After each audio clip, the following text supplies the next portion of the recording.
Hello everyone and welcome back to Build for Every Block. Today's block of choice is Basalt.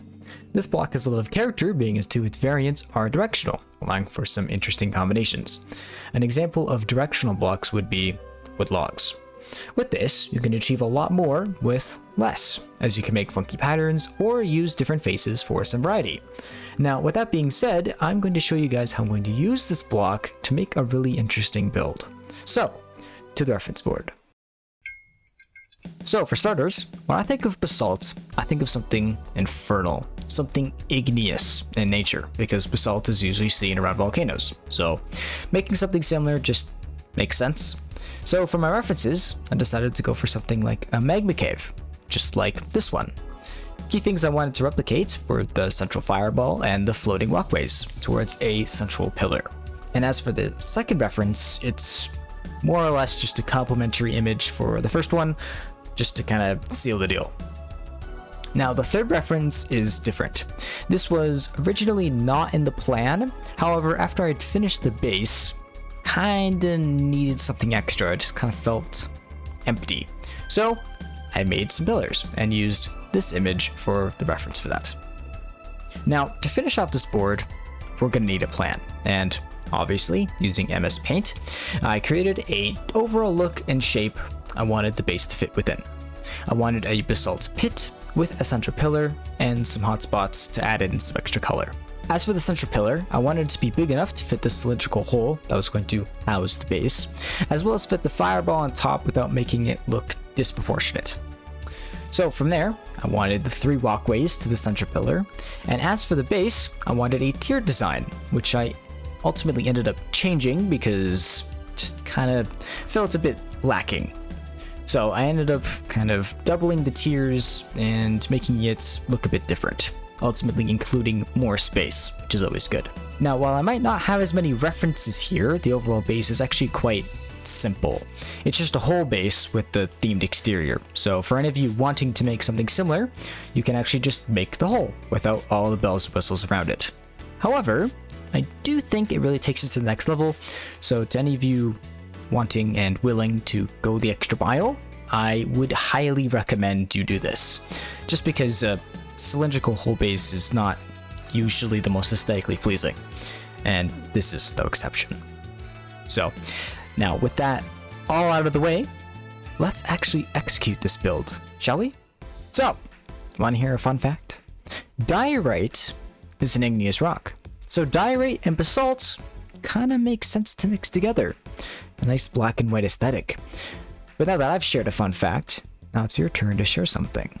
Maybe a like on the video, a click of the subscribe button maybe even both. I really appreciate either way. It doesn't really matter to me. Or if you don't like the fun fact, you can always unsubscribe. That's always an option as well. Or did I give too many options? Maybe I should narrow it down next time. Whatever, doesn't matter. So for the sake of time, I won't be recreating the hole that this thing exists in. However, the creation of said hole is really easy. There isn't really any wrong answer when it comes to holes. Just kind of go a little wild with some TNT and then go in with some finishing touches and then you're done. It's overall pretty easy, so I'm not going to make a big deal about it and go super in depth. Now, of course, you need to give it a coating of basalt with the sprinkling of lava and magma blocks, but that's honestly about it. As for the actual hole itself, it's 11 blocks wide, so it's not necessarily large, but is definitely a solid effort to actually dig it out because it's also 14 blocks deep. So for the sake of simpler filming purposes, I will be building it bottom up. So the bottom is really simple. It's just a lava pit with some basic guarding so you don't accidentally walk into it, an enchanting station, and a smithing station. Nothing too complex on the bottom floor. Go a floor higher, and we have the smelting floor. I did a mix of both furnaces and blast furnaces, however, you can configure this however you like. Then for the uppermost floor, we have storage. I decided to add a little design here, even though it reduces the number of chests, but overall I don't really like just stacking chests on top of each other, just because I want there to be at least a little bit of a design to it. Also, I added in some chains in between the two halves as it helps with traversing the base and makes it easier to fall to the correct floor. And to finish this thing off, we're going to add in a ladder and a diorite lip on the top. Overall, the design here is pretty simple. I used diorite and polished diorite for a checkerboard pattern, and used polished basalt for the lip. I think the platforms are just a touch small, but I think it gets the job done to help move around the base comfortably. But now onto the exterior. This is where all the complex pieces come together. For starters, let's do the diorite and black stone pillars. Now obviously my reference was all white pillars, and I even tried all white pillars. However, they just kind of looked a bit off. Tried quartz and diorite. Just didn't quite look right. So I used black stone to kind of help it tie into the environment a bit more, which ultimately made them look a lot better. So I ultimately ended up with diorite and black stone pillars. Now aside from those pillars, I also added in a tray, as the fireball needs to sit on top of something. So I added in a tray, and to make sure it's not magically floating, I added in some basalt to help kind of tie it to the pillars. Now, obviously the tray isn't supposed to be magical, but the fireball is. So let's get to the fireball.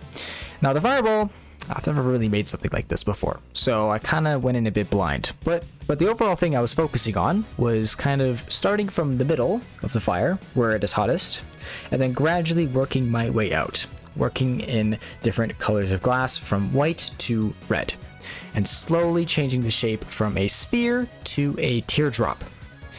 Then, from the teardrop, I kind of shifted the top to be off-center to kind of make it look like it's moving with the wind.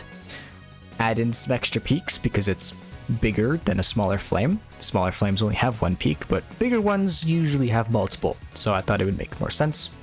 And then I added in some extra little flecks on top to kind of complete the look. Overall, I think this is the star of the show, I'll be honest. The base is nice, but the fireball is really the star of the show here. The exterior is really what pulls this thing together. The base is, whatever. The fireball, oh, that's what I'm talking about. This thing looks really nice, and this is definitely the part that I'm the most proud of. And it's fine if the extras are a bit more of a star than the actual base, just because, sometimes it just kind of happens that way. And that's it. Overall, I think this build is quite interesting. I think the basalt cavity around it really adds to the aesthetic of the build, and the fireball is something I'm quite proud of, even in isolation. This is probably one of my more approachable builds I've made in recent history. It's just a hole with some simple platforms, but the exterior is what really completes the look here. With something so simple, without the help of the extra decorations, I think this probably would have fell flat. But overall, I really like it. So if you like the build, feel free to give it a like if you haven't done so already, and make sure to subscribe if you want to see more content like this. But anyways, see you guys next time.